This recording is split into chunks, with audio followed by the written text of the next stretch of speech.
Sororidade, por Enkiru Nzego. A irmã branca me disse que todas as mulheres são uma, unidas na face do chauvinismo. Padom meu inglês. Eu sorria. Patriarcado é a cruz que as mulheres carregam. Ela cobrou que devemos nos unir para lutar com todas as nossas forças. Eu ri. Atormentada por espasmos, a minha cabeça sacudiu para trás em trêmula oscilação de um lado para o outro. Irmã mimada, estimule a si mesma para o frenesi com contos quixotescos de exploração masculina. Eu, mulher negra burra, ri sem alegria. Afastando as lágrimas de dor dos olhos, olhei acima da minha tarefa no chão da cozinha, onde nova irmã encontrada tinha ordenado que eu fosse de joelhos esfregar o chão limpo pela ninharia que ela pagou. De joelhos esfregar o chão limpo para a sororarquia.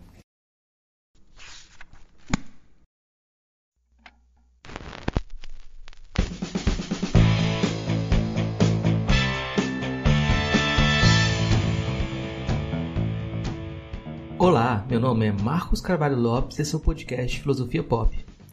Esse é o nosso episódio número 126 e recebemos a filósofa Aline Matos da Rocha para uma conversa sobre Oyeronki Oyeyumi.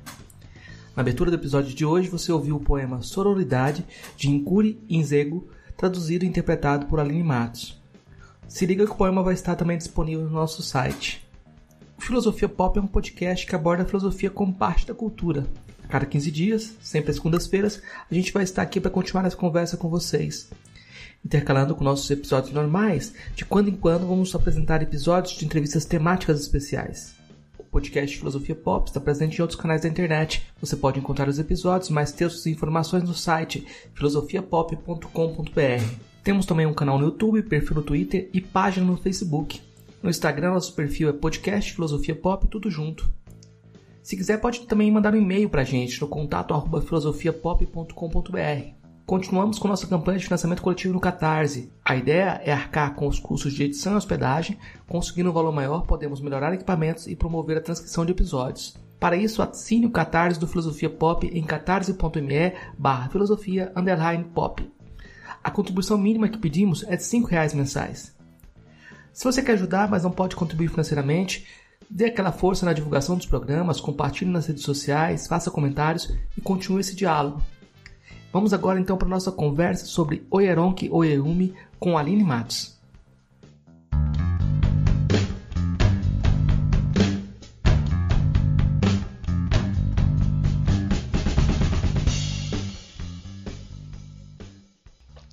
Então, hoje a gente conversa direto de Brasília com a Aline Matos da Rocha.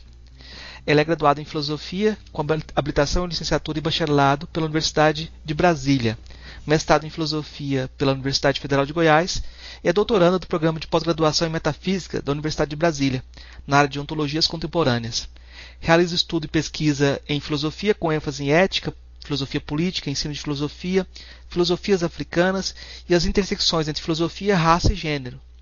Atualmente, ela desenvolve uma pesquisa sobre a epistemóloga nigeriana Oyeronki Oyeyumi, orientada pelo professor Anderson Flor do Nascimento. Compõe a coordenação do Núcleo de Estudos de Filosofia Africana da UNB, é membro da Associação Brasileira de Pesquisadoras Negras na área de Filosofia Africana e Filosofia Afrodiaspórica e editora associada da Polemos, revista de estudantes de filosofia da Universidade de Brasília.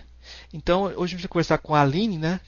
Eu vou começar perguntando quem é a Oyeronki Oyeyumi, e eu acho que aí, junto com essa questão sobre quem é, eu acho que é interessante saber como que você entrou em contato com a obra dela, né? Ah, sim, é importante a historicidade dos percursos. A Oyeyumi tem um livro chamado Jornada pela Academia, um texto pequenininho, Jornada pela Academia. Esse texto está traduzido. Ele está publicado lá no site de Filosofia Africana, que é um site gerido pelo professor Anderson Flor, e lá ela fala um pouco dessa jornada dela. Então, a professora Oyeronki Oyeyumi é uma filósofa nigeriana, de origem iorubá. Ela atualmente dá aula na Stony Brook University, em Nova York, mas ela tem uma formação em ciência política na Universidade de Badan, na Nigéria, e uma formação em sociologia na Universidade da Califórnia. Né? E aí ela vem pesquisando a questão do gênero, sociologia do conhecimento, E aí é uma das grandes questões que se coloca, né, assim, na filosofia, é se a professora Oyeyumi é filósofa, tendo em vista a formação dela. Assim, é uma questão que nos nossos cenários brasileiros ela é colocada, mas fora desse nosso cenário brasileiro isso não é levado tanto em conta, né? A postura, a posição da Oyeyumi nas filosofias africanas, principalmente na filosofia africana contemporânea, ela já está cristalizada. Ela participa de muitos compêndios, principalmente desses compêndios que fala da epistemologia de gênero em África. Então, a professora Oyeyumi, ela vem discutindo a questão do gênero. Ela vem documentando a construção do gênero na sociedade iorubá, enfatizando que o gênero não é apenas uma construção social, ele é histórico. Já se tornou, Marcos, de certa forma, um axioma de que o gênero é socialmente construído e que as nossas diferenças, as diferenças entre homens e mulheres, elas são localizadas em práticas sociais e não na biologia, ou apenas das diferenças produzidas pela natureza, né, reduzidas ao natural. E a Oyeyumi vem com outra narrativa. Olha só, quando a gente se cristaliza nessa ideia que o gênero é construído socialmente, a gente apaga a história e aí torna essa narrativa universal. Porque se a gente hoje, é uma pergunta basilar que a gente tem que começar essa pergunta, digamos assim, metafísica, essas perguntas que começam com o que eu sou, um pouco isso, né? O que é o ser, e ela questiona o que é o gênero. A gente precisa começar esses estudos de gênero se questionando o que é o gênero, para a gente questionar o significado do gênero na sociedade ocidental. Porque o gênero se tornou, de certa forma, a nossa moeda de troca. E a gente não questiona essa moeda de troca que a gente utiliza. E aí ela começa questionando. Então, vamos questionar o que é o gênero. E aí, se hoje a gente fizer um curso sobre gênero, se a gente começar o que é o gênero, perguntar para uma turma, a maioria das pessoas vão falar: o gênero é construído socialmente, é uma construção social. Ponto. É esse axioma que a gente tem. E aí, com isso, a gente esquece de perceber que se o gênero é uma construção social, a gente tem que observar que ele foi de fato construído. Então, na história, existiu um momento que ele não existiu. Se ele foi construído, então existiu um momento na história que ele não existia e ele foi construído. Então, a gente não pode apagar a história. E ela vem trazendo essa história, documentando, e aí ela vai focar especificamente na história dos Oyo-Yorubá, que é uma sociedade nigeriana do sudoeste ali da Nigéria. E aí ela vai documentar a Yorubalândia. É importante salientar que a Oyeyumi, ela própria, é iorubana, né? Então, ela está fazendo o quê? Ela está documentando a sua própria sociedade.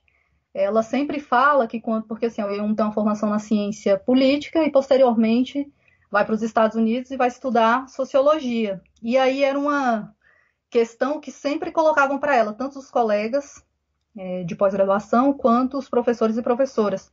Porque ela foi para a sociologia e não para a antropologia, mas também aquela visão, a gente vai falar um pouco da visão, a visão exótica, estereotipada, de uma pessoa como ela está fazendo sociologia.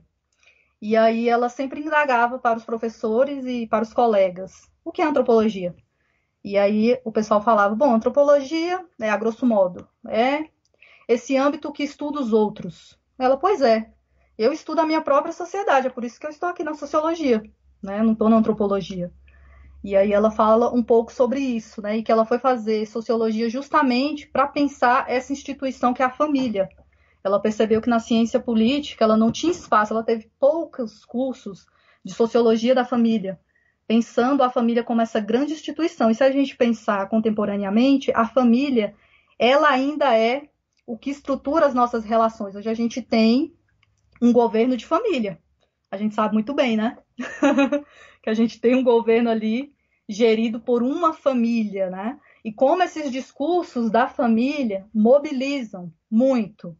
A gente sabe que as últimas eleições, o que esteve mais em voga foi o discurso da segurança e da família, né? Essa grande instituição e a família nuclear ocidental, ou seja, com um pai patriarcal, uma mãe subordinada e os filhos também subordinados. Aí o filho que é o menino e a menina. Essa configuração familiar que a gente tem. Só que se a gente colocar essa configuração familiar para analisar até as nossas relações no Brasil e as relações no continente africano, essa família não se encaixa.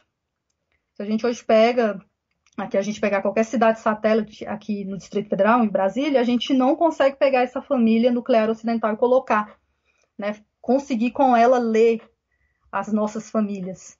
Então, a Oyeunmi, interessada nisso, ela foi para a sociologia e também questionando a sociologia, falando que essas discussões de família na sociologia, elas não... que ela começa a, de certa forma, problematizar os papéis de gênero, os privilégios.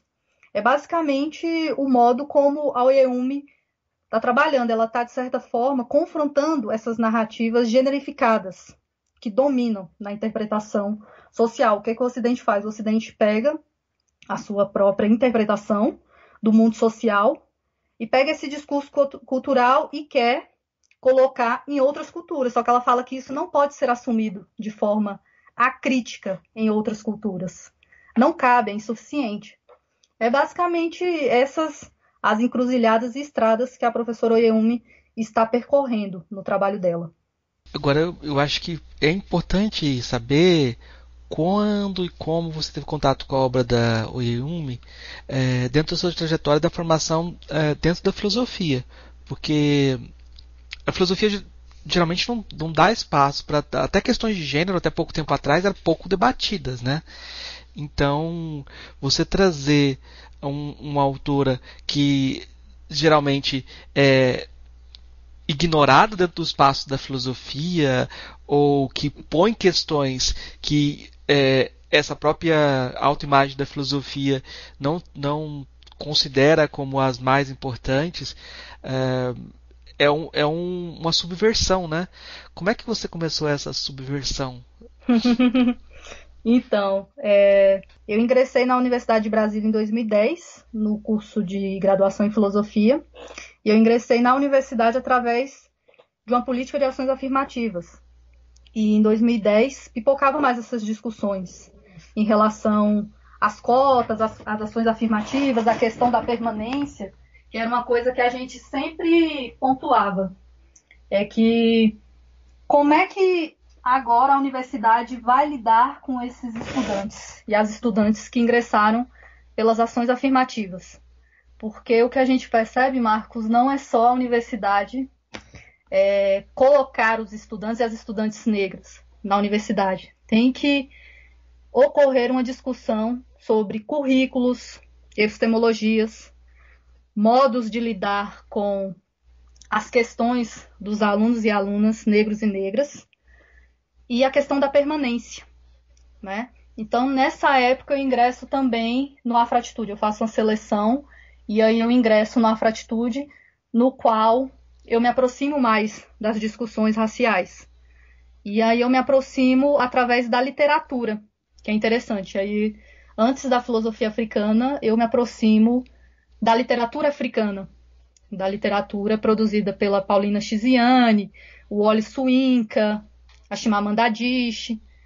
E aí, nisso, me aproximando, eu encontro o professor Anderson Flor, que hoje é um dos professores que trabalha filosofias africanas em um departamento de filosofia. E nesse momento a gente estabelece de fazer aqueles programas de PIBIC, programas de iniciação científica, e eu tenho a possibilidade de pesquisar filosofias africanas. E nessa época o título era A Exclusão Intelectual do Pensamento Negro. Eu estava investigando sobre isso, essa exclusão que existia, questionando os nossos currículos, basicamente questionando por que o nosso currículo, principalmente na filosofia, é um currículo extremamente brancocentrado. E aí eu fui fazer esse PIBIC. E eu percebi, fazendo o PIBIC, que existia uma prevalência muito grande de vozes masculinas, principalmente na filosofia africana, nas filosofias africanas. As discussões que na época estavam começando a pipocar eram discussões centradas no Ramose, no Bidima, dentre outros. Não existia uma filósofa africana no qual a gente estava se debruçando. E aí, na época, o professor Anderson ministrou um curso que na época não tinha o nome de filosofia africana. Hoje, no departamento de filosofia, da UNB já existe o curso de filosofia africana com esse nome, mas na época era seminários de filosofia contemporânea, e nisso ele aproveitou para inserir o curso de filosofia africana. Era uma turma muito pequena, porque como era uma turma de seminário, de tópicos, o pessoal não sabia que a gente estava ali discutindo filosofia africana. Então, assim, a turma tinha 7 pessoas, né? E era uma coisa curiosa. E ali a gente, todo mundo aprendendo com todo mundo, de certa forma. Chegou um momento que eu me incomodei muito, porque existia, de fato, uma narrativa muito androcêntrica, né? E aí eu fui a pessoa, e eu era a única mulher do curso. Isso é uma coisa que também que tem que ser ressaltada. E aí eu questionei. Eu falei, uai, mas não existe. O que eu percebi é que o curso só tem homens. E não existe uma pensadora africana? Como é que é isso? E aí o professor Anderson me apresentou o pensamento da Oyeronke Oyeyumi. E aí nessa época eu comecei a estudá-la, e é uma coisa curiosa, essa coisa da linguagem, que a gente também vai discutir, até pensando na questão da tradução. Eu entrei na universidade e eu tinha o verbo to be, aquele verbo to be precário do ensino médio. E aí eu percebi que eu teria que me engajar com a língua inglesa para estudá-la. E assim, hoje eu sou extremamente grata por estar trabalhando o pensamento da Oyeyumi, porque é um pensamento que me fez engajar com a língua inglesa, é uma língua que eu estudo cotidianamente, mas que me aproximou das pensadoras negras. Então, assim, eu sou grata pela Oyeyumi, Alice Walker, Audre Lorde, Bell Hooks, a própria Grada Quilomba. Então, é um pensamento que eu me engajo. Essa língua, a Bell Hooks tem um texto que ela fala no Ensinando a Transgredir, que ela fala da questão da língua inglesa. É a língua do opressor, mas a gente precisa dela para a gente se comunicar. Então, nessa época aí da graduação, eu comecei a me engajar com o pensamento da professora Oyeyumi, isso aí em 2011. Eu me formei em 2014, depois fui fazer bacharelado em 2015 para dar conta da graduação. E nesse período também eu decidi fazer uma monografia sobre pensar o invisível, as mulheres negras como produtoras de pensamento filosófico. Eu diagnostiquei na filosofia que a gente não tinha as vozes das pensadoras negras. E aí eu fui estudar basicamente Sueli Carneiro, Audre Lorde e a Oyeyumi. Então eu trouxe 3 pensadoras negras, uma brasileira, outra estadunidense e nigeriana, que é a Oyeyumi, né? E aí fiz a intersecção, fui pensar, e depois o movimento, eu fui fazer o mestrado na UFG, pesquisei o diálogo da Oyeyumi com Foucault, né, que a gente ainda tem que fazer um pouco esses diálogos, que assim, eu não acho esses diálogos com o cânone diálogos ruins, porque parece assim, quando a gente está trazendo as filosofias africanas, parece que a gente está jogando fora o cânone, em momento algum. Pelo menos a minha posição não é jogar fora o cânone, eu aprendo muito com o cânone, só que a gente precisa também questionar o cânone como essa história única, como diz a Chimamanda Adichie no vídeo dela, porque se torna o único referencial, e aí isso é ruim, porque solapa os outros pensamentos, e aí quando se constitui como único, aí provoca um estrago, uma invisibilização, um apagamento muito grande, e aí isso aí a gente tem que tematizar. Eu sou da filosofia, você também é da filosofia, pelo menos eu fui fazer filosofia porque eu sou uma pessoa que me coloco muitas questões, e eu sempre acreditei que a filosofia é esse lugar do incômodo, né? Logicamente que a gente percebe na nossa caminhada na filosofia que alguns incômodos, como diz Foucault, eles são regulados. A gente percebe nesses jogos, nessas estruturas de poder. Mas eu ainda tenho esse pensamento de que a filosofia é esse lugar do incômodo. Então eu fui estudar filosofias africanas, estudar essa filosofia africana, as filosofias africanas desde a perspectiva das pensadoras africanas.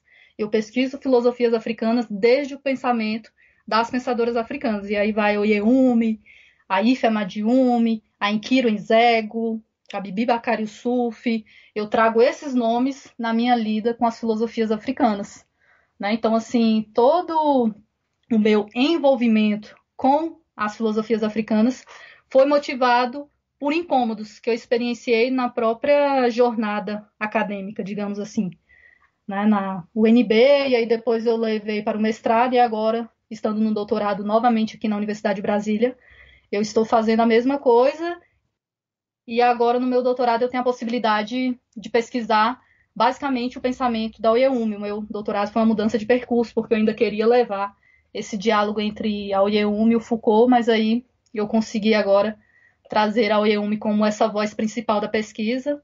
Estou muito feliz com isso, mas basicamente o meu envolvimento com as filosofias africanas desde a perspectiva da Oyeumi especificamente, ela nasceu de um incômodo que eu experienciei. A Oyeumi, quando ela vai fazer pesquisas de campo, né, e ela percebe que o instrumental teórico, os pressupostos epistemológicos ocidentais não seriam suficientes para trabalhar na cultura iorubá. Como é que é esse desafio de trabalhar com a dimensão etnográfica, com a oralidade, e como é que ela reconstrói essas ferramentas? A gente até estava falando sobre isso antes, né, da necessidade que ela tem de construir suas próprias ferramentas, né? Sim. Assim, a gente pensando um pouco nesse âmbito da filosofia como essa criação de conceitos, de ferramentas, a Oyeumi ela vai forjar suas próprias ferramentas, utilizando aí uma metáfora ogúnica, né? Pensando em Ogu como esse orixá da forja. Então ela vai forjar as suas próprias ferramentas, assim. A Oyeumi está muito ciente daquela frase da Audre Lorde que tem no Sister Outsider, eu acho que foi traduzido como irmã estrangeira, mas eu gosto muito de traduzir como irmã excluída.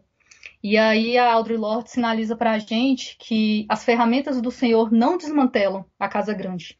Elas nos permitem, por determinado momento ali, vencê-lo em seu próprio jogo, mas elas não produzem, de fato, mudanças genuínas.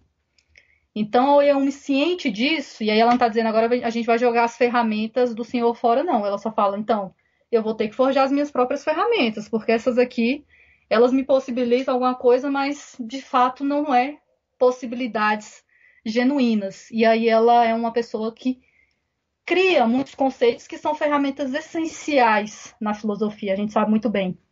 E aí ela cria a noção de cosmopercepção, que é um contraponto à noção de cosmovisão, que é uma ideia muito ocidentocêntrica, já vou falar do ocidentocêntrico, mas no sentido de que a cosmovisão, na sua própria constituição da palavra, ela traz a visão, a metáfora visual. Porque a gente sabe que desde o Aristóteles lá na metafísica, o Aristóteles colocou a visão como esse órgão privilegiado do conhecimento. E, de certa forma, em detrimento a todos os outros sentidos.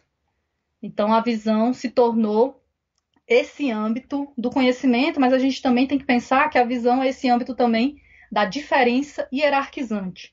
É através da visão que a gente discrimina. E aí ela cria a noção de cosmopercepção para pensar os outros sentidos. Pensar que a sociedade Oyo-Yorubá não é orientada só pelo sentido da visão. Jamais. E aí ela traz a ideia de cosmopercepção, que é um conceito que ele está se popularizando, às vezes eu falo até que ele está se banalizando.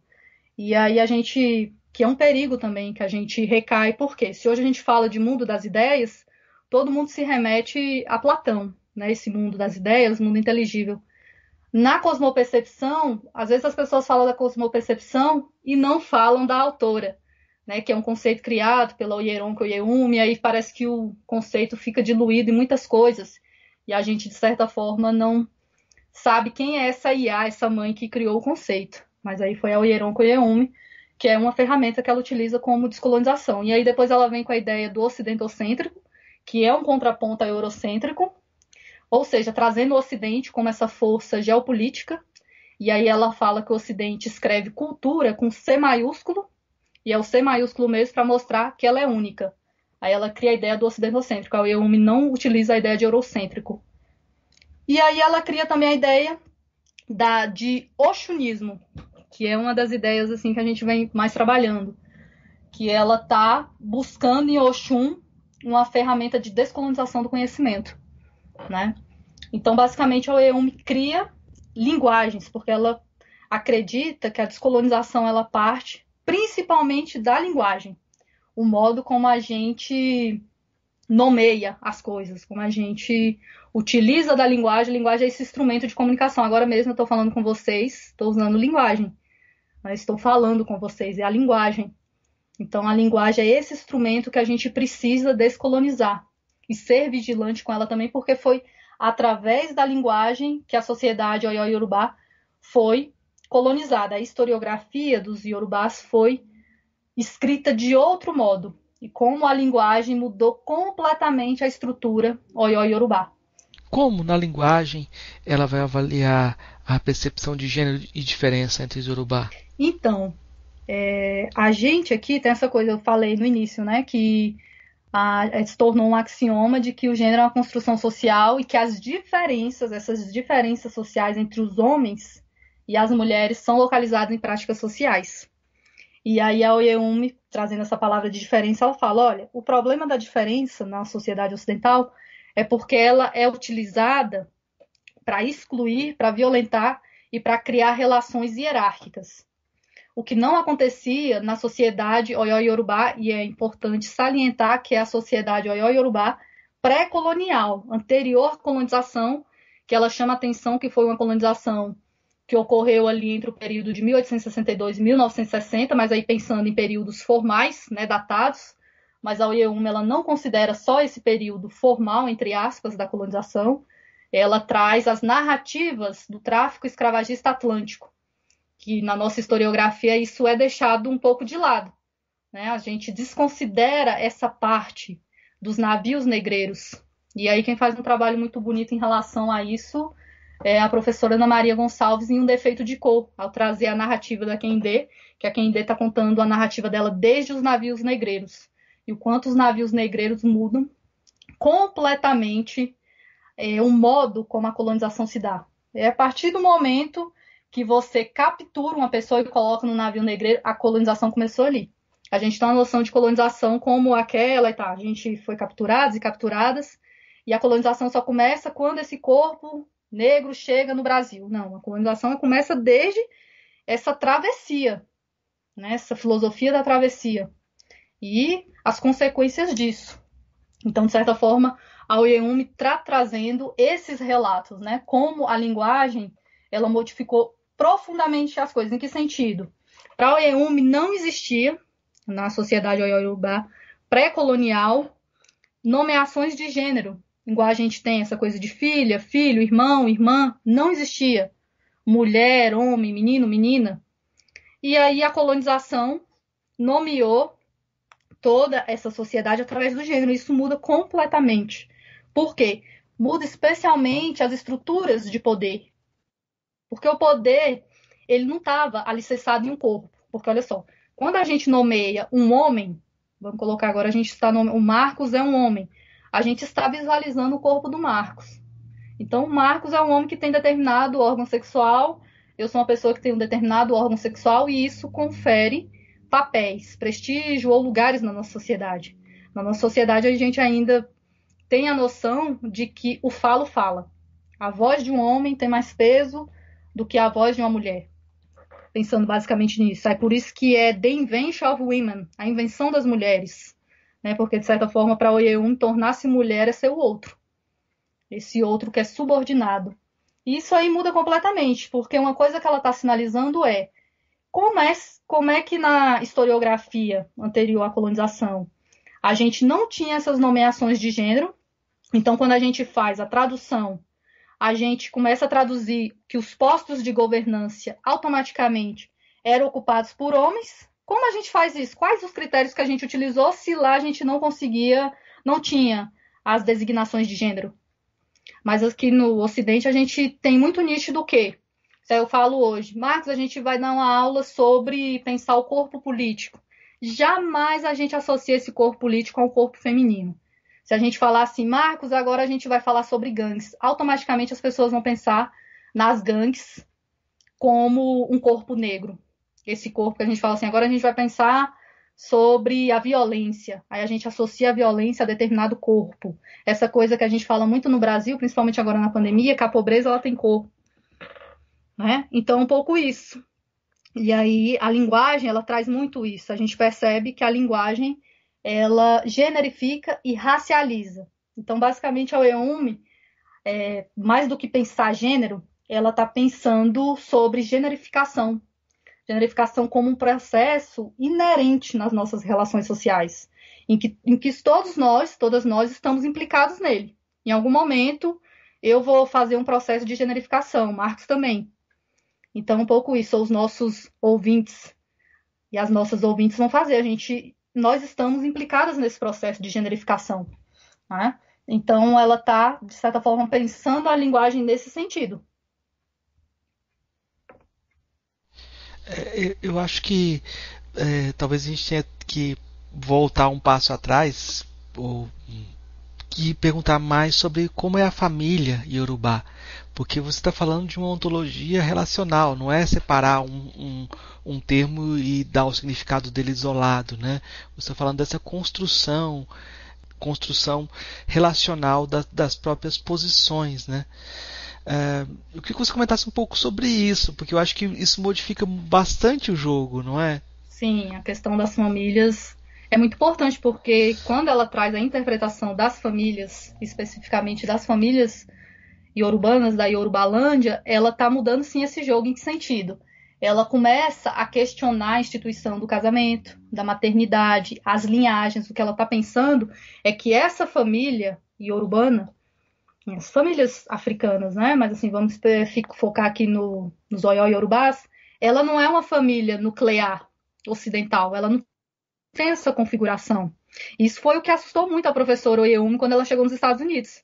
As pessoas falando dessas configurações familiares e ela falava assim, então, mas eu venho de uma comunidade que as configurações não são essas. E ela, nesse texto, Jornada pela Academia, ela sempre sinaliza que a voz dela era muito invisibilizada. Mesmo quando estavam discutindo o continente africano, ela, como uma pessoa africana, ela era desconsiderada e ela logo percebeu que para o conjunto epistêmico do Ocidente, as falas, a voz, a episteme africana, elas não contavam muito para teorizar essa condição humana. E aí ela pensa, então, as configurações da sociedade iorubá, as famílias, não se encaixa nessa ideia da família nuclear ocidental. As famílias são estendidas, são expandidas, há uma linhagem. Nós não nos organizamos através do gênero, que o fato de eu ser uma pessoa que tem determinado sexo, eu vou ocupar determinado papel. Não é isso. As posições lá, elas são organizadas através da senioridade. É interessante a gente pensar na palavra sênior, porque se a gente dividir a palavra, eu gosto de fazer isso, sênior, aí tem ori e tem idade.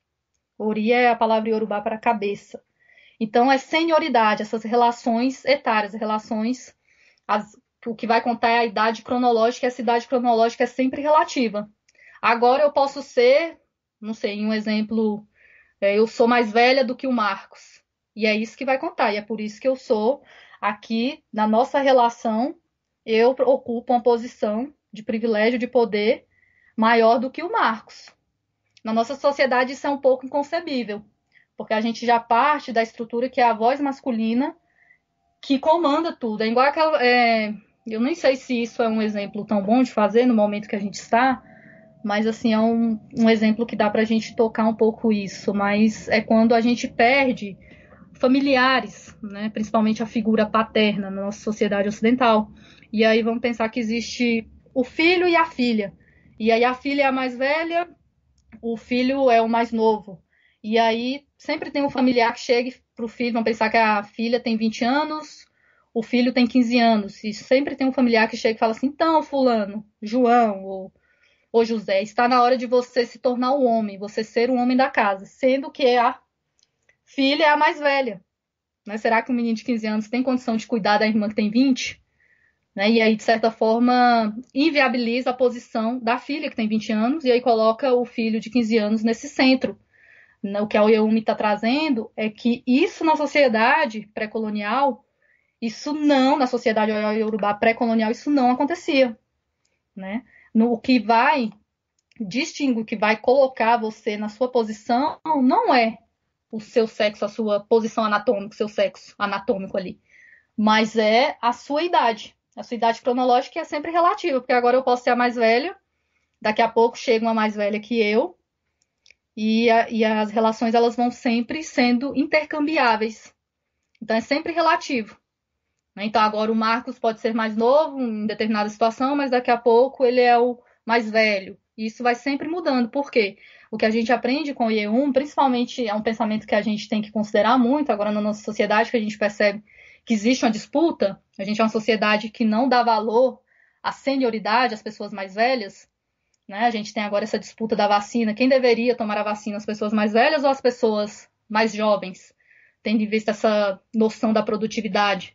Infelizmente, a gente é uma sociedade que não considera a voz das pessoas mais velhas. Isso é uma lástima, porque a pessoa envelhece e aí ela se sente completamente inútil. Até essas discussões que são feitas da Previdência Social, as discussões que a gente tem, né? Infelizmente, a gente sabe como a senioridade, as pessoas mais velhas são tratadas na nossa sociedade. E isso muda na sociedade Oió-Iorubá. Essa coisa, as pessoas mais velhas, elas têm um lugar de prestígio. E as pessoas que são, a gente ainda experiencia essa lógica, Marcos, nas comunidades de terreiro. Nas comunidades de terreiro, a senioridade, o modo como a gente se relaciona é através da senioridade. Então, uma criança que tem 4 anos é mais velha que eu. É uma pessoa que eu tenho que referenciar. Né? Referenciar e reverenciar, porque é mais velha. Então, muda as lógicas de posições. Então, eu sempre falo que nos terreiros a gente consegue ter uma compreensão melhor do pensamento da Oiê-Umi, porque essas relações, a gente vivencia essas relações nas religiões de matrizes africanas, essa questão da senioridade. Né? Então, um pouco isso muda. O que ela está trazendo é, olha, as nossas relações não eram alocadas em corpos sexuais, em que o fato da pessoa ter determinado órgão sexual confere a ela um prestígio, uma voz. Não, é a senioridade, que é sempre relacional. Ou seja, a mais velha só existe por conta da mais jovem e a mais jovem só existe por conta da mais velha. E aí a gente tem que frisar que aqui a gente já está falando de forma generificada, né? Que aí já é tradução, aí fica mais velho, a mais jovem, o mais jovem. Tem esse artigo o e a, que a gente sabe que tem nas línguas coloniais, né? Isso a gente tem no inglês, o the, que aí é o o e o a gente tem no francês. Então é isso. Não tem como, né, escapar. No alemão também tem. Então tem essas complicações de tradução. E aí a gente também tem que evidenciar que a Oiê-Umi está escrevendo em inglês. Né? O livro dela é em inglês, é o The Invention of Women, que é um livro fruto da sua tese de doutoramento, que não tinha esse nome, A Invenção das Mulheres. Era Mothers, Not Women, Mães, Não Mulheres, construindo o sentido africano para os discursos ocidentais de gênero. E aí, quando ele se transforma em livro em 1997, ele vem com esse título, A Invenção das Mulheres. Mas a Oiê-Umi, ela não está pensando na questão da mulher. Que aí a gente pode falar, não, então agora análoga a Simone de Beauvoir, ela está pensando na questão da mulher. Não. Ela não está pensando na questão da mulher especificamente, ela está pensando nesse processo de generificação da historiografia iorubá. E aí ela faz um trabalho, Marcos, de arqueologia e genealogia. Ela faz uma arqueologia e genealogia do gênero. Né? E aí é por isso que é uma sociologia do conhecimento. Por quê? Ela está questionando se hoje o gênero se tornou a moeda corrente entre iorubanos e defendido também com unhas e dentes pelas próprias pessoas iorubanas, a história desse processo precisa ser contada.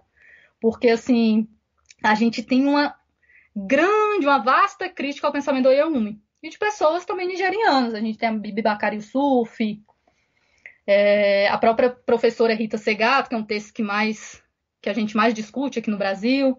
Então, existem posições contrárias ao pensamento dela. Né? Mas aí ela fala assim, isso aí já é também um lastro do ocidentalismo, desse paradigma ocidental, que faz com que as próprias críticas ao pensamento dela estejam alicerçados em quadros teóricos ocidentocêntricos. Se a gente olhar a crítica da professora Bibi Bakari Yusuf, que é nigeriana também, tem um texto chamado Os Iorubás Não Fazem Gênero, ela ali está utilizando de ferramentas ocidentais que são legítimas, mas assim, parte de outro lugar, também que utilizando as ferramentas ocidentais para questionar ferramentas que o Oiê-Umi está criando para pensar a sua própria historicidade. Aí a professora Bibi Bakari Yusuf vai trazer exemplos em Wittgenstein, em Nietzsche, que a gente sabe que não dá conta, né? Então é um pouco isso. Vi uma pergunta aqui, eu acho que é interessante. Você tem o título A Invenção das mulheres. E tem algum parentesco com a invenção da África, do Mundimbe? Como que o Foucault funciona nessa engrenagem? Ou não funciona? Tem uma proximidade. A invenção de África do professor Mundimbe, ela discute, ela traz lá a invenção das mulheres no The Invention, ela chama de The Invention. Eu sempre falo no inglês, apesar da gente ter a tradução, e eu vou explicar daqui a pouco por quê, né? Porque a gente está falando desse horizonte da tradução, mas no The Invention, na invenção das mulheres, ela dialoga assim com o professor Mundimbe, e aí ela está falando o quê? Que é uma coisa que ele já detectou também, que até agora, tanto os intérpretes ocidentais como os analistas africanos, eles vêm analisar, né, as teorias que eles estão fazendo depende de um quadro, de uma ordem discursiva ocidental. Mesmo nas mais evidentes descrições afrocêntricas, os modelos de análise utilizados, direto ou indiretamente, consciente ou inconscientemente, eles se referem a essa ordem discursiva, né? Pensando lá na ordem discursiva do Foucault. Ainda o Ocidente o Ocidente é a condição de possibilidade para que essas pesquisas sejam feitas. Deu para entender? É um pouco a questão do gênero. Quando a gente vai analisar estruturas e relações de gênero no continente africano, a gente parte de instrumentais ocidentocêntricos. Ou seja, a gente utiliza uma lente ocidental para dar conta de uma realidade africana. E aí não dá conta, é insuficiente. É isso que a Oyeyumi está chamando. E aí, além dela dialogar com o professor Mundimbe, ela está dialogando com a Ife Amadiumi, que tem um texto chamado Reinventando a África. Então é um pouco isso. E, de certa forma, dá um passo além dele, porque ao invés de falar só da ordem que você fica preso, ela rompe com essa ordem, né? Ela vai ter uma possibilidade positiva, né? Eu queria outra coisa que eu acho interessante para comentar é que a gente estava falando do lugar da senioridade e da construção do conhecimento relacional, e dentro dessa construção do conhecimento relacional as narrativas são muito importantes, né? As narrativas que te incluem dentro da sociabilidade e da própria noção de valores da comunidade, né? E aí o lugar da tensão entre os orixás masculinos e femininos também é um lugar de pesquisa também interessante para se aproximar dessa temática, não? Sim, ela traz a história. A Oyeyumi traz uma história. Parece que a gente esqueceu que nós somos feitos e feitas de história. Achei bonito você começar a conversa perguntando sobre a minha própria história. Qual é a história implicada para que eu estude filosofias africanas desde a perspectiva de pensadoras africanas? E existe uma história, logicamente, tudo tem história. Nós somos compostos e compostas de história. Apesar que a gente sabe que ainda vigora, pensando na ideia lá do Walter Benjamin, sobre o conceito da história, a gente sabe que ainda vigora na nossa sociedade uma história dos vencedores, a história dos caçadores. Pensando naquele provérbio africano, que enquanto a história da caça for contada através dos caçadores, os leões serão sempre os perdedores. Esse é um provérbio africano para tocar um pouco nessas relações. Então, a Oyeyumi está trazendo a história. Ela faz análises socio-histórico-filosóficas. Então, ela está trazendo a história, e aí a gente pensar também como as divindades nesse processo de generificação, que aí é mais do que gênero, a gente está pensando na generificação como esse processo colonial, que ainda existe, perdura. As divindades também foram juntas. Então, assim, a gente começou a pensar na posição anatômica dos orixás. E aí a gente cria hierarquia até entre os orixás. Coisa que lá na estrutura pré-colonial, Oió-Yorubá, isso não fazia o menor sentido. Ninguém lá estava teorizando qual era o sexo de Oxum, qual era o sexo de Ogum, o sexo de Oxalá. Né? E aí ela traz um exemplo muito importante, que é o exemplo de Obatalá, Olodumare, que aí foi generificado foi considerado como esse pai celestial. E aí já tem a generificação, né? Colocou Obatalá, Olodumare como esse pai celestial. Então ela traz um pouco isso, né? E a trazer Oxum, ela traz Oxum sobre outras configurações. Essa generificação dos orixás, ela acontece também entre nós. Né? Então, assim, a gente começa a querer ler os orixás através de arquétipos e achar que os nossos arquétipos ou as nossas visões generificadas conseguem encaixar orixás e não conseguem, né? A gente coloca essa coisa de Oxum muito ligada à vaidade, à beleza, né? E aí a Oyeyumi está trazendo um Oxum para pensar a descolonização do conhecimento. É muito bonito o modo como ela começa no qual é o gênero da maternidade, trazendo Orikis sobre Oxum, e ela fala assim, convidamos a Iá primordial, a Iá que encarna o conhecimento, para pensar em Oxum para além dessas generificações, dessas posições anatômicas que reduzem Oxum. E aí ela traz Oxum como essa Iá primordial. Né? Então, assim, essa generificação, Marcos, infelizmente, acontece até nas religiões. Você trouxe que o título da tese era Mulher não, Mãe sim. E É isso, mães, né? não mulheres. E aí eu vou te perguntar. Ah, mães não mulheres. E eu vou te perguntar então sobre o lugar da maternidade na cultura iorubá. Uhum. A maternidade, esse é o que ela vem trabalhando no livro dela, agora de 2016. A gente agora tem a tradução do The Invention, a invenção das mulheres construindo o sentido africano dos discursos ocidentais de gênero. E aí a expectativa agora, pelo menos eu nutro essa expectativa, é que a gente tenha a tradução do Qual é o Gênero da Maternidade, que é o livro agora dela. Porque, Marcos, assim, eu fico muito feliz. A gente estava conversando um pouco sobre isso, da tradução, do trabalho da Oyeyumi, mas a gente também, e aí eu falando para você que filosofia tem que produzir incômodos, a gente não pode esquecer de se questionar que o livro da Oyeyumi é de 1997.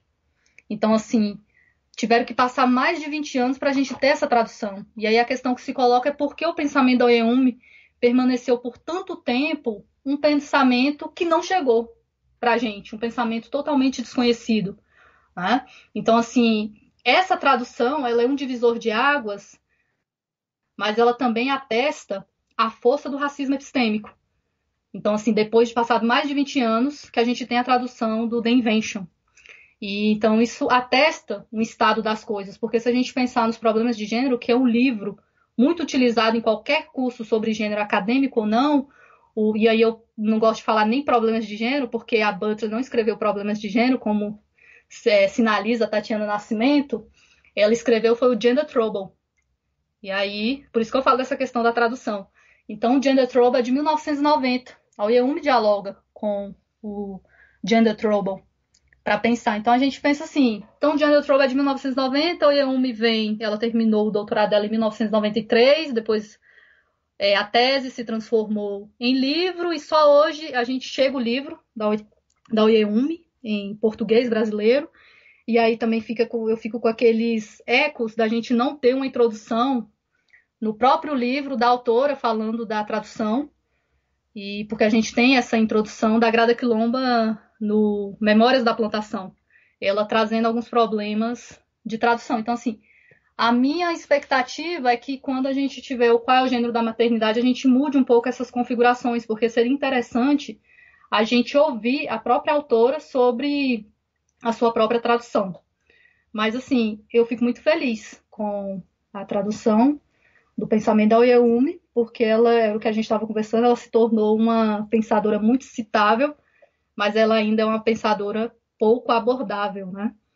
Então, assim, todo mundo cita um pouco a Oyeyumi, mas é preciso que a gente mergulhe mesmo no pensamento dela, até para a gente pensar essa questão da maternidade, que é uma instituição. Hoje, assim, a gente pensando no Ocidente, e aí pensar em maternidade já é pensando na linguagem ocidental. A gente sempre fica capengo com a tradução. É igual a questão de Iá. Iá foi traduzido como mãe. E aí é uma tradução ruim, porque o que a Oyeyumi está salientando é que, infelizmente, na nossa sociedade, a maternidade é vista como esse peso. Eu acredito que as pessoas que têm uma leitura da Simone de Beauvoir, do Segundo Sexo, a Simone de Beauvoir, ela se colocava como uma pessoa completamente contra a maternidade. A maternidade como esse peso, como esse lugar de mais subjugação para as mulheres. Né? E aí a Oyeyumi está falando, olha só, a maternidade para nós, iorubás, ela é um lugar de prestígio. a mãe ocupa o lugar de prestígio, através da mãe, da IA, que todas as outras relações elas são desenvolvidas, desenroladas. Então, ela traz essa coisa da maternidade, querendo, de certa forma, salientando que a maternidade se tornou essa instituição generificada, ou seja, a mãe assume um papel muito ruim na nossa sociedade. Então, assim, a gente que é do âmbito universitário, a gente já escutou alguns relatos que falam assim, olha, tem orientador que não gosta de orientar mulheres porque elas engravidam no processo. Ou então, se for em uma entrevista de emprego, um homem e uma mulher, eles vão contratar o homem porque tem um receio que a mulher tem os filhos, e aí ou ela vai engravidar no processo, vai ter a licença maternidade, enfim, é mãe. Mas aí a gente não percebe que nessa relação, e fica essa coisa do peso, né? A mãe que carrega todos os pesos. Mesmo se o cara for um pai, não, mas aí é de boas. Mas não, ela é mãe, ela que vai ter que faltar o serviço para cuidar das crianças. E aí a Oyeyumi está trazendo outra noção de maternidade, que não é essa noção generificada, porque mãe fica muito com essa coisa presa, essa instituição que se tornou essa instituição patriarcal. E aí ela traz outra configuração, por isso que no livro ela questiona qual é o gênero da maternidade. E aí ela muda as narrativas em relação à mãe. E aí, eu falando da questão da tradução, tem algumas coisas que com a tradução a gente perde. Se a gente pensar na palavra inglesa mother, e aí a gente pega esse M e coloca entre parênteses, sobra o outro, other. Aí a mãe como outro. E na nossa sociedade a mãe ainda é esse outro. É nesse sentido. Eu tô pensando um monte de coisa aqui, tenho que articular uma pergunta. Esse é o problema da Oyeyumi. Ela deixa a nossa cabeça de cabeça para o ar, assim. Ela faz isso, assim, ela modifica o modo como a gente pensa.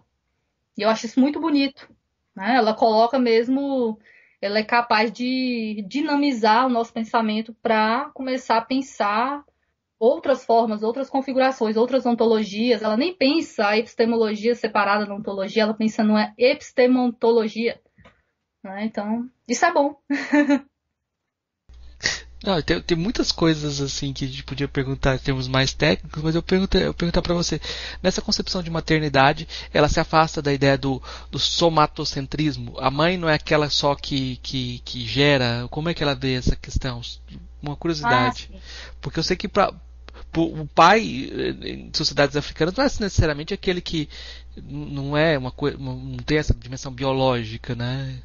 O pai ele ocupa, ao contrário da nossa sociedade, o pai nas sociedades africanas eles ocupam um papel secundário. E é por isso que é tão triste colocar Olodumare ou Batalá como esse pai celestial, porque aí traz a questão do pai. E aí já é generificado, né? Essa posição do pai.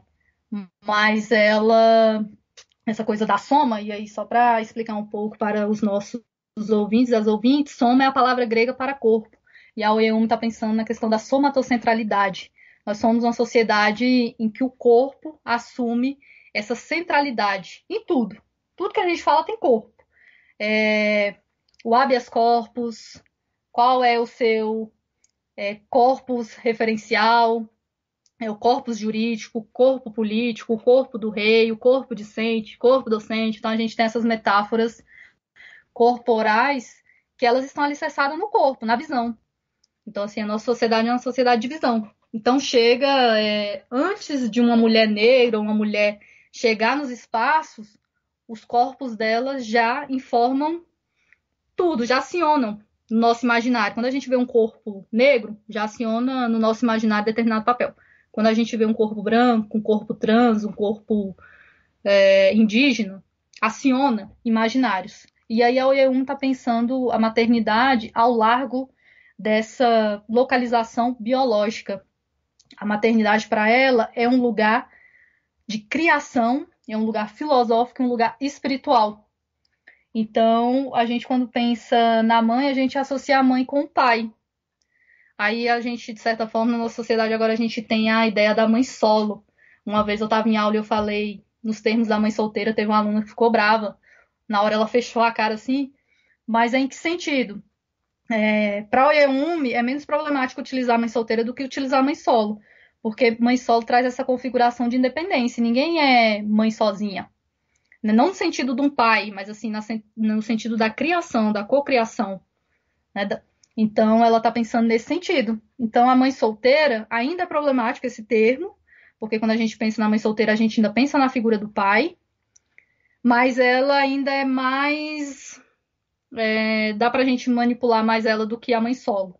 Então, ela está pensando a instituição da maternidade para além dos âmbitos biológicos, que é muito interessante, Marcos, porque, assim, existe toda uma discussão no feminismo ocidental em relação a gente não pensar o gênero como essa prática alocada na biologia.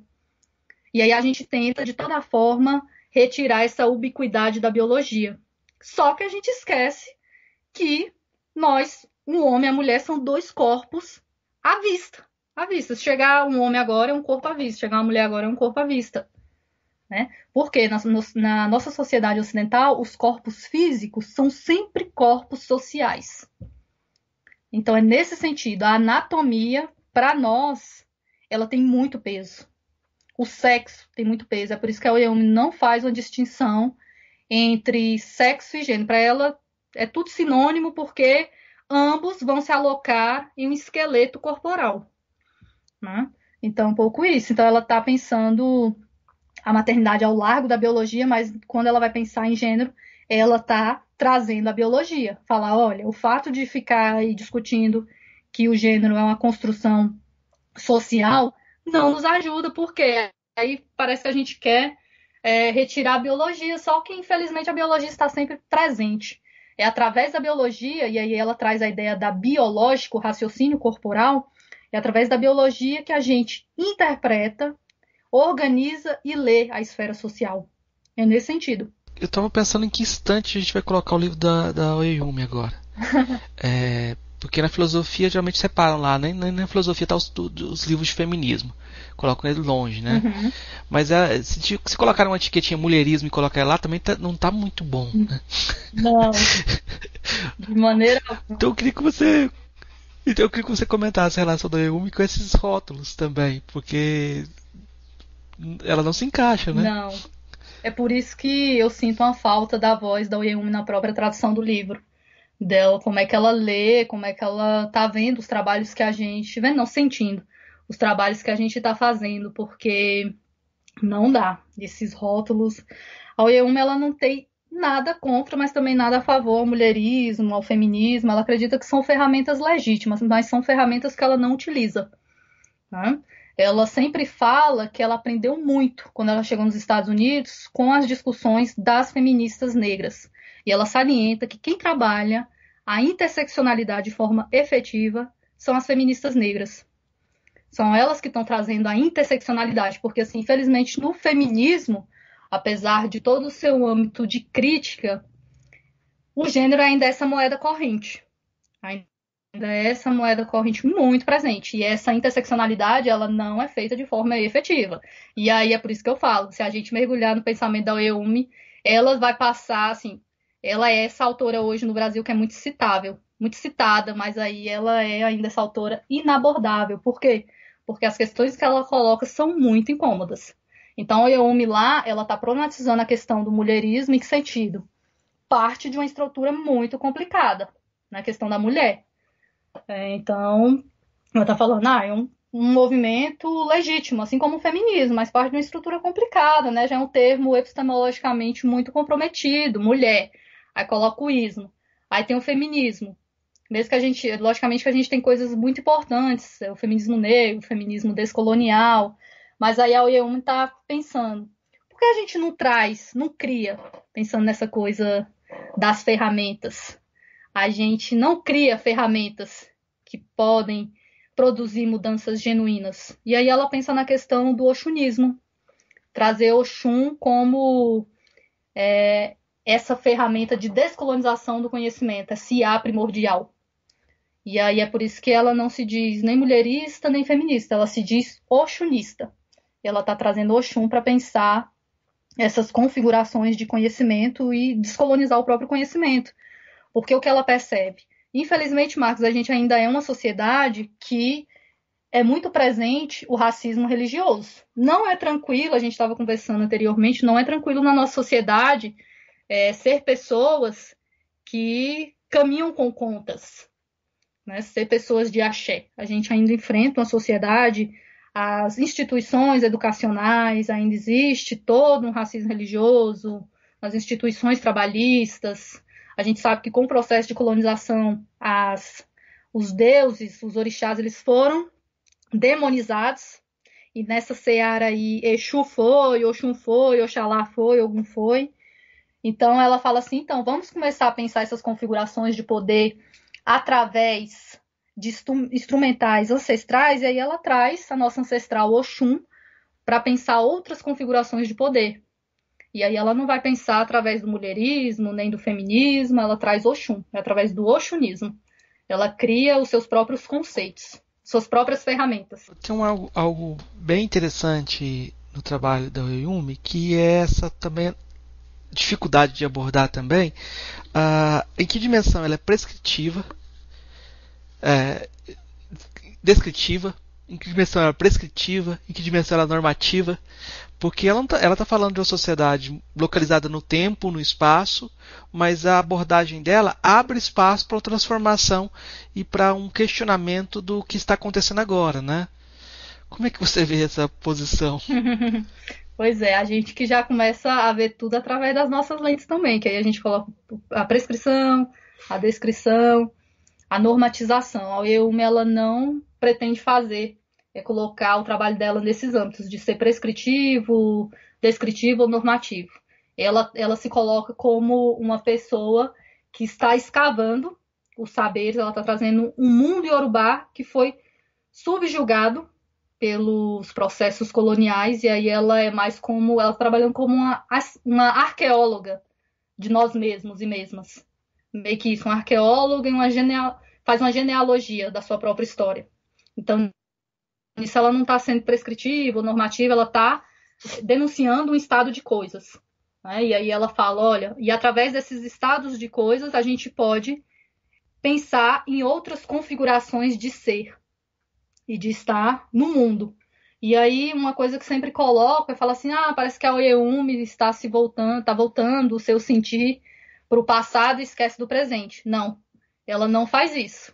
Ela está só pensando que essa história, Oyo Yorubá, ela foi enterrada e ela está escavando essa história, que ela gosta de pensar, estou descavando os saberes subjugados e trazendo para a gente pensar as nossas configurações. E aí, por isso que ela sinaliza que hoje na Nigéria, a gente tentar analisar a Nigéria, as configurações de casamento, de maternidade, de família, só através das configurações ocidentais, isso não dá certo. A gente caminha pouco com isso. Porque mesmo com todo o processo colonial, a colonialidade que ainda persiste nas comunidades nigerianas e africanas, há resistência. Essa coisa, né, que a gente pensar um pouco em Foucault, que onde existe também lugares de poder, existem os espaços de resistência. Então, esses espaços de senioridade, bem ou mal, eles funcionam. Né? E a gente percebe isso mais nas intrafamiliares, né? Essas configurações intrafamiliares.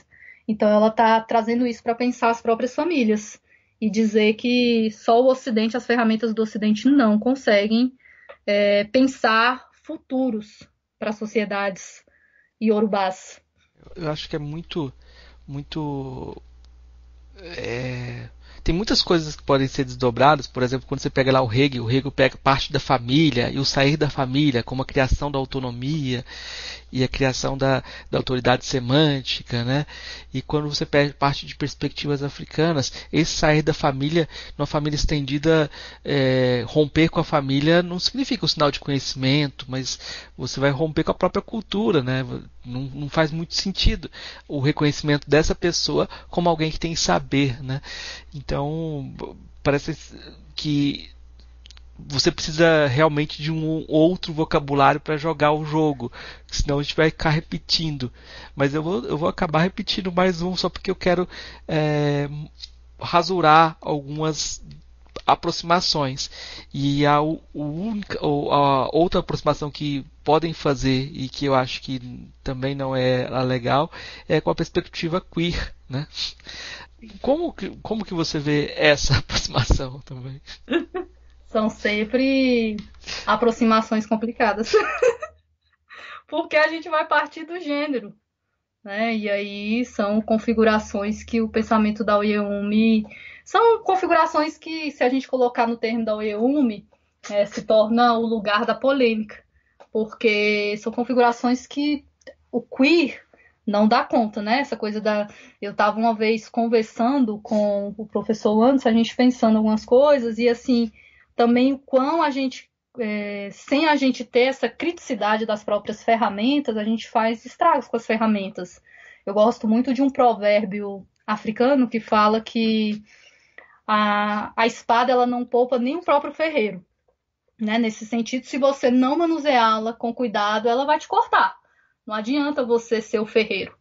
Então é um pouco isso, assim, a gente às vezes se perde. Eu estava conversando uma vez com o professor antes e a gente estava lendo um trabalho em que um rapaz ele estava querendo analisar as comunidades, as religiões de matriz africanas através da ferramenta queer, do pensamento queer.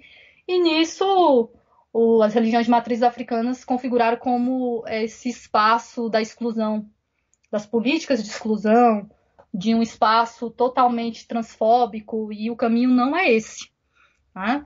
Então, assim, é complicado se a gente não tomar cuidado com as ferramentas, e a Oyeyumi está sempre sinalizando isso, a gente não tomar cuidado com a ferramenta, a faca, que é uma ferramenta muito importante, nenhuma casa existe sem faca, mas se a gente não tomar cuidado, a faca vai nos cortar, porque ela, a ferramenta ela também é uma arma, né?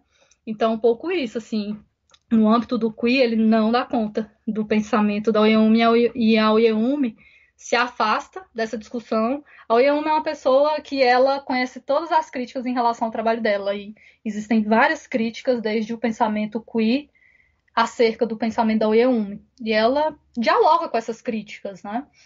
Mas ela fala, olha, mas o lugar que eu estou partindo é um outro lugar.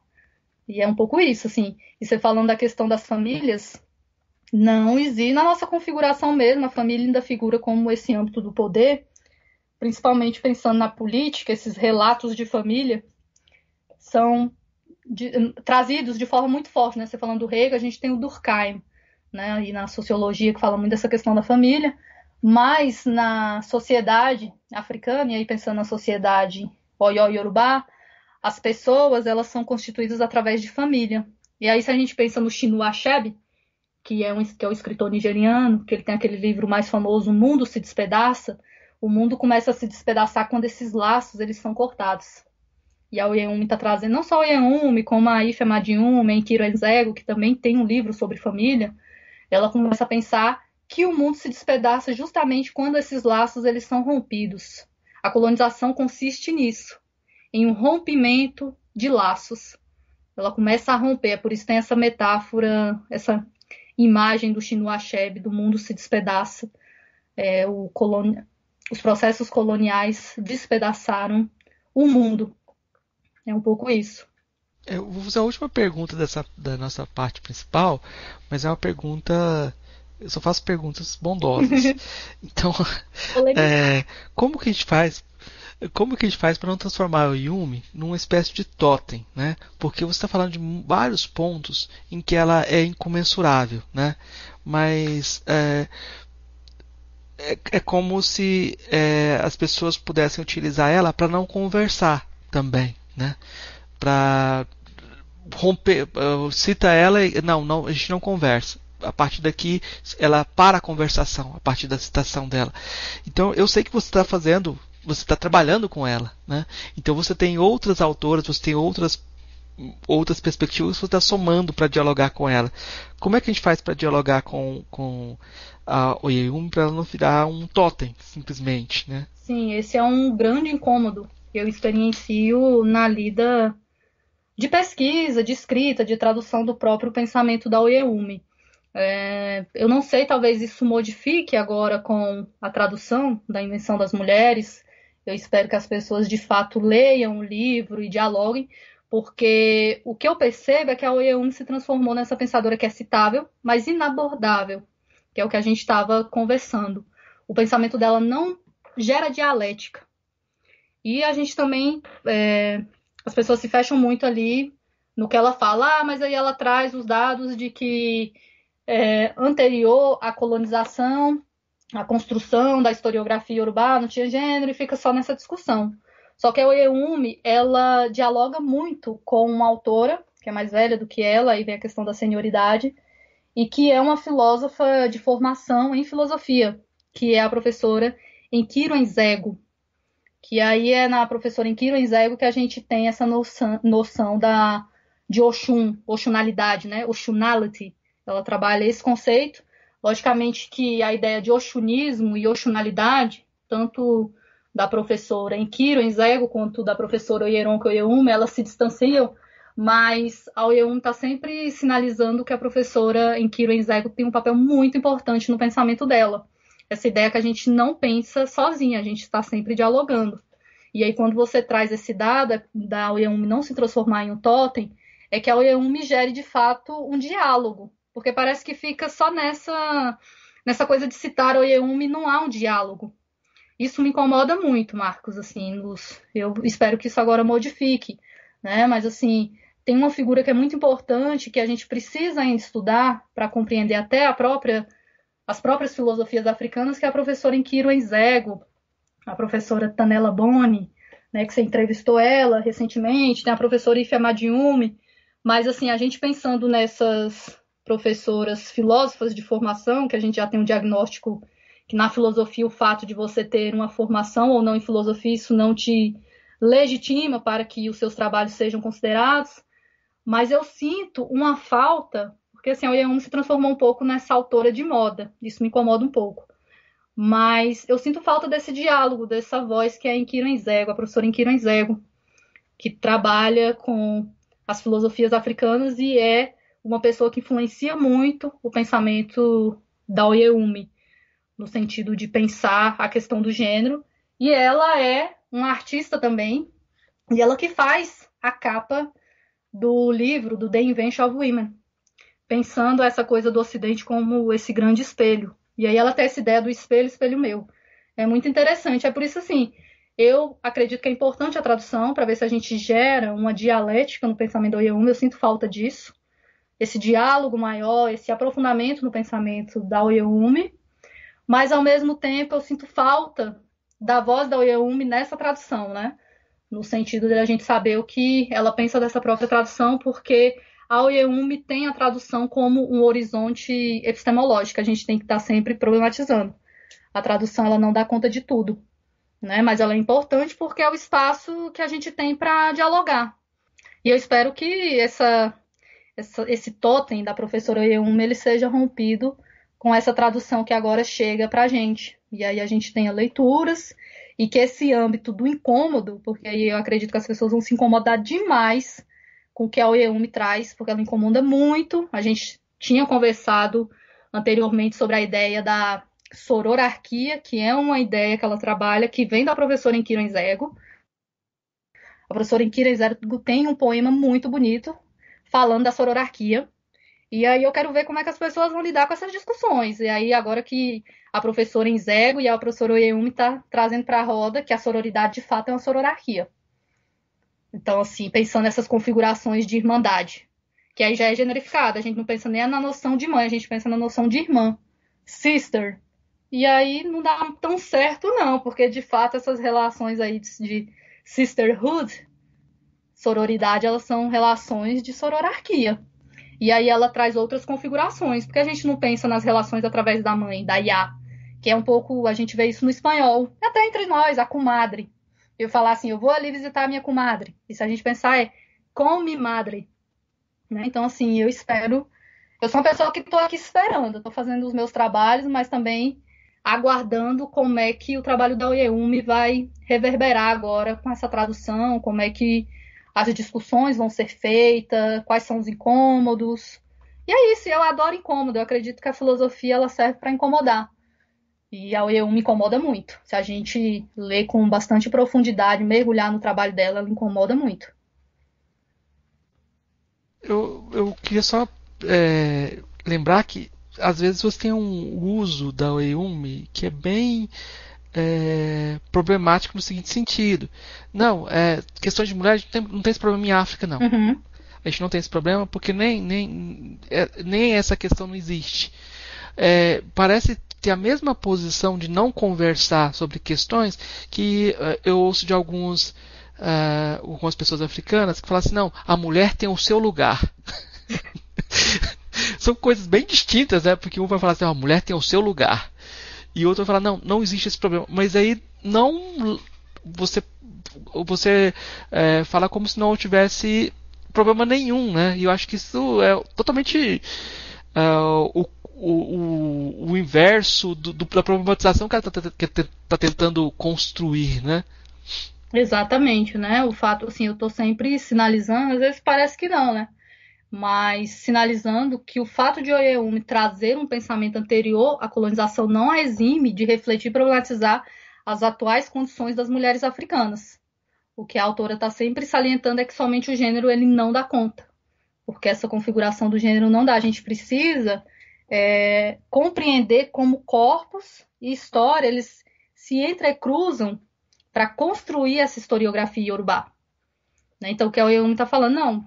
Infelizmente, o gênero já chegou, a gente lida com os processos coloniais que a colonização deixou e ainda deixa, e elas estão presentes na nossa sociabilidade, mas aí é importante também a gente olhar para a nossa própria historiografia.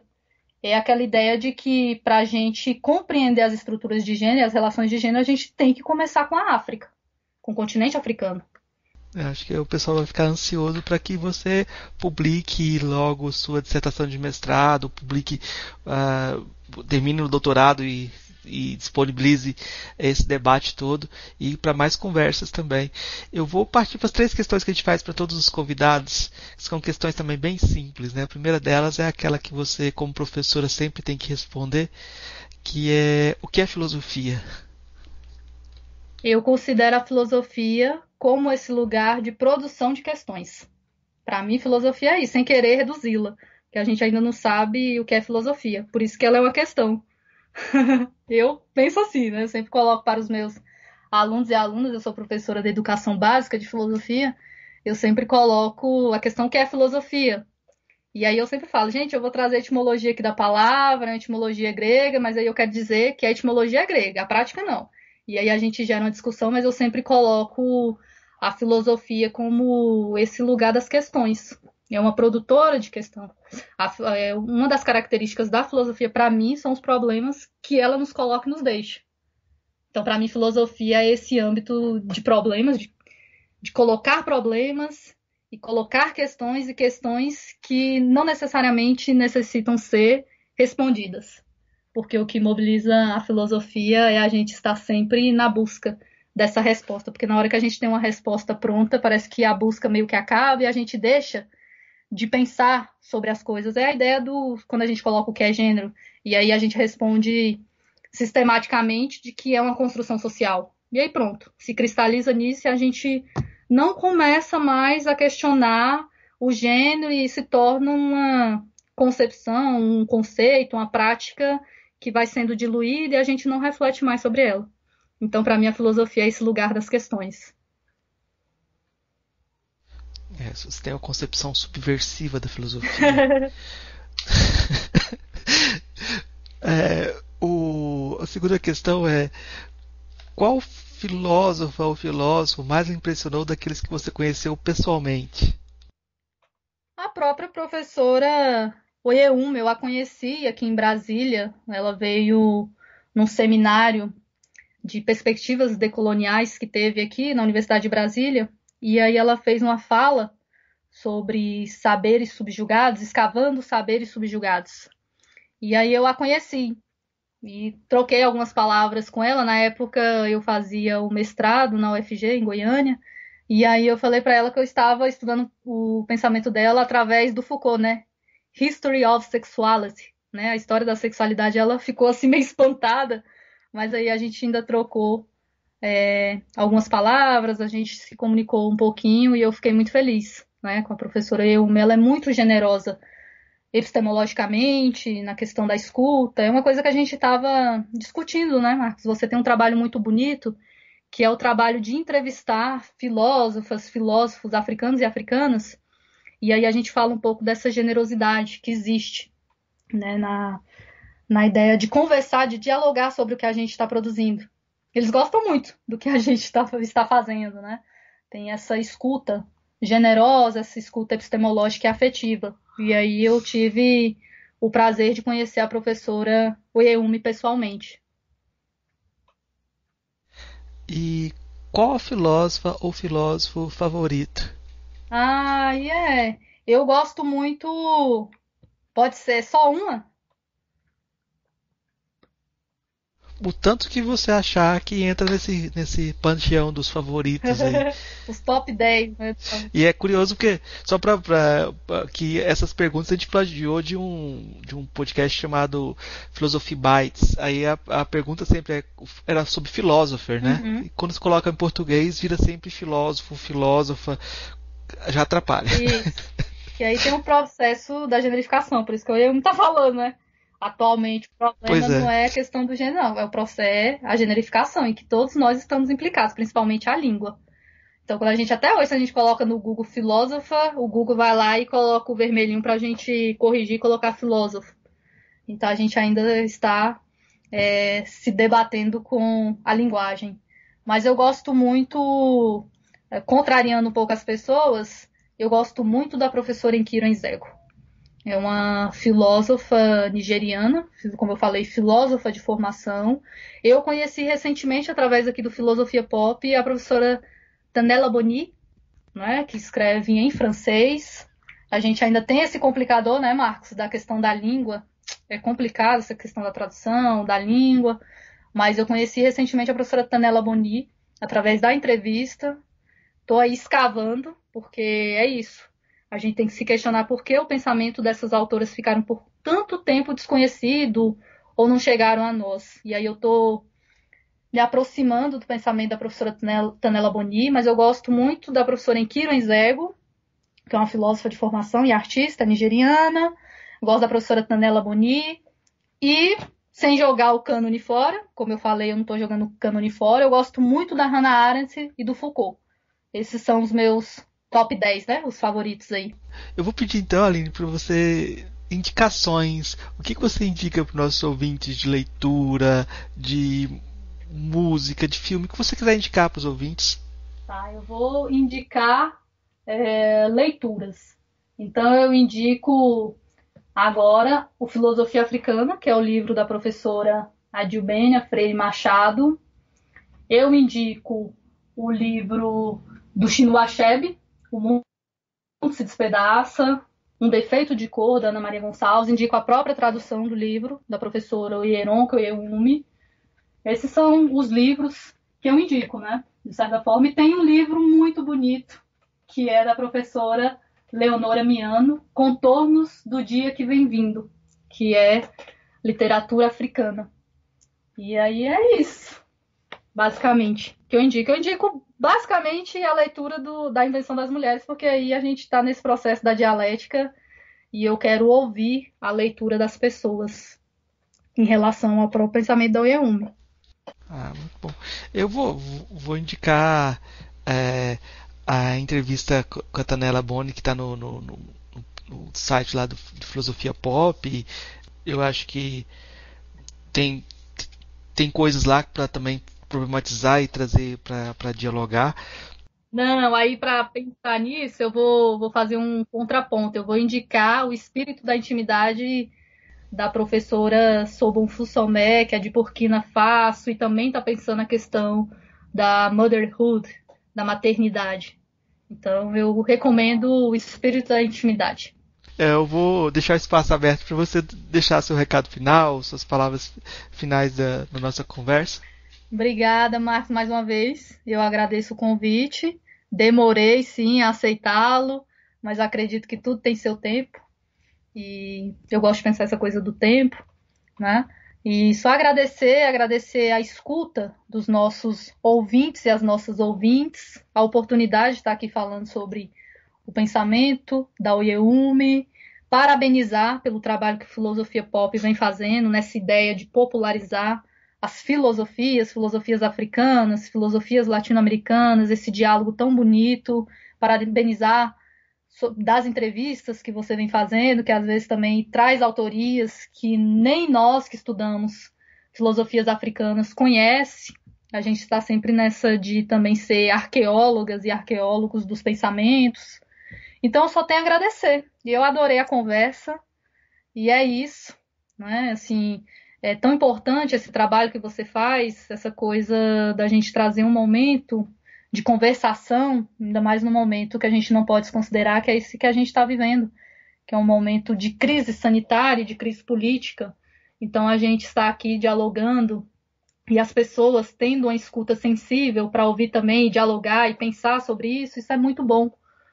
Né? Se a gente, de certa forma, tentar meio que sobreviver a esse momento através da conversa, do pensamento, mesmo que seja através do podcast, e o quão a arte é importante nesse momento, né? A questão do podcast, a questão dos livros, da literatura, da série, você falou da questão do filme. Então, eu fico muito feliz e parabenizar você aí por esses 6 anos de programa e por trazer arte pra gente. E arte tão bem feita, né? Essa arte do podcast, essa arte do ouvir, que é tão importante. A gente, apesar de ser uma sociedade que tem essa coisa do falar, da anatomia das conversas, como diz a Aline Valek, a gente é uma sociedade que hoje está ouvindo pouco, né? A gente não tem, às vezes, paciência de ouvir nenhum áudio do WhatsApp, né? Fala, áudio de mais de 2 minutos, já não vou escutar. Então, eu fico feliz da gente estar aqui conversando e pensando. Eu só tenho a agradecer o convite. Muito obrigada. Eu que agradeço. Acho que foi uma conversa bem bacana. Acho que os ouvintes vão gostar. Tá vendo? Tive que identificar no final das contas, a palavra final. Ei, gostou do nosso episódio? Apoia a gente lá no Catarse, é só R$5 por mês, o preço de um cafezinho. Ajuda a gente a continuar divulgando a filosofia no Brasil. catarse.me/filosofia_pop